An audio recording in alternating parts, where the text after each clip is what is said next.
New Zealand में study करने का प्लान है तो सिर्फ एडमिशन और आइल्स पर फोकस मत कीजिए।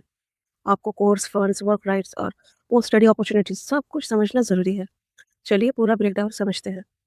हाय, मैं हूँ आशी और आप देख रहे हैं वीजा प्रूफ ऑफिशियल। यहाँ हर वीजा की जेन्युइन अपडेट्स मिलती है। पहले बात करते हैं कोर्स ड्यूरेशन। न्यूजीलैंड में कोर्स की ड्यूरेशन जनरली 1.5 से 2 साल तक हो सकती है, लेकिन एग्जैक्ट ड्यूरेशन आपके सिलेक्टेड कोर्स और इंस्टीट्यूशन पर डिपेंड करेगा। सेकंड है post study work visa. Eligible study complete करने के बाद अप टू 3 इयर्स का open post study work visa मिल सकता है, जिससे न्यूजीलैंड में फुल टाइम वर्क करने का ऑप्शन मिलता है। थर्ड पॉइंट पे है स्पाउस वीजा। अगर आप फैमिली के साथ न्यूजीलैंड जाना चाहते हैं और आप एलिजिबल मास्टर्स लेवल 9 क्वालिफिकेशन में एनरोल्ड हैं, तो स्पाउस के लिए फुल टाइम वर्क राइट्स का ऑप्शन हो सकता है। फोर्थ पे है इंग्लिश रिक्वायरमेंट। जनरली आइल्स में ओवरऑल 6.5 और कोई बैंड 6.0 से कम नहीं होना चाहिए, लेकिन हेल्थ केयर नर्सिंग और टीचिंग जैसे कोर्सेज में हायर स्कोर रिक्वायर्ड हो सकता है। कुछ इंस्टीट्यूशन एमओआई भी एक्सेप्ट कर सकते हैं। Fifth, academic requirement. बैचलर्स में जनरली 60% या उससे ज़्यादा मार्क्स प्रेफर्ड है। आपका प्रीवियस एजुकेशन और सिलेक्टेड कोर्स के बीच लॉजिकल कनेक्शन होना बहुत ज़रूरी है। सिर्फ मार्क्स नहीं, बल्कि आपका ओवरऑल एकेडमिक बैकग्राउंड भी एप्लीकेशन को सपोर्ट करता है। Sixth, part time work. Study के साथ eligible students part time work भी कर सकते हैं। स्टडी के दौरान 20 आवर्स पर वीक और हॉलीडेज में 40 आवर्स पर वीक तक वर्क करने का ऑप्शन हो सकता है। Seventh point, part time income.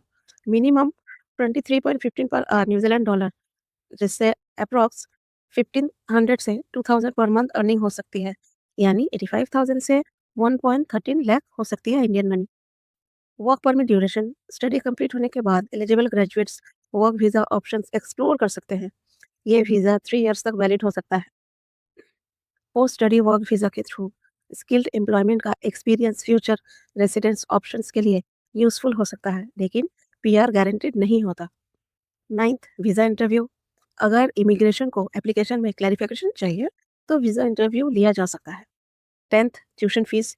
Tuition fee approx 28,000 से 45,000 न्यूजीलैंड डॉलर पर ईयर हो सकती है, यानी आईएनआर में देखें तो 15.8 से 25.4 लाख पर ईयर हो सकती है।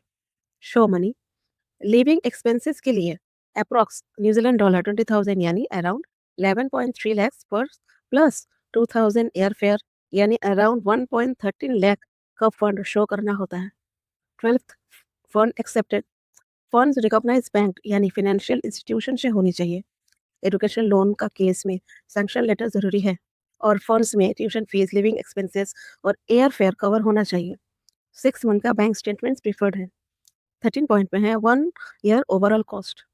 ट्यूशन, लिविंग एक्सपेंसेस और एयर फेयर को मिलाकर first year overall cost approx New Zealand dollar में 52,600 से 73,200 होता है, यानी आईएनआर में देखें तो 29 से 40 लाख तक हो सकती है। इसलिए न्यूजीलैंड स्टडी वीज़ा के लिए सिर्फ आइल्स और एडमिशन ही नहीं, बल्कि academic profile, funds, course eligibility, work rights और ओवरऑल बजट को भी प्रॉपर्ली समझना बहुत ज़रूरी है। अगर ये वीडियो आपको हेल्पफुल लगी हो तो इस वीडियो को लाइक, शेयर और सब्सक्राइब ज़रूर करें। आपका एक लाइक हमें मोटिवेशन देती है। Thanks for watching.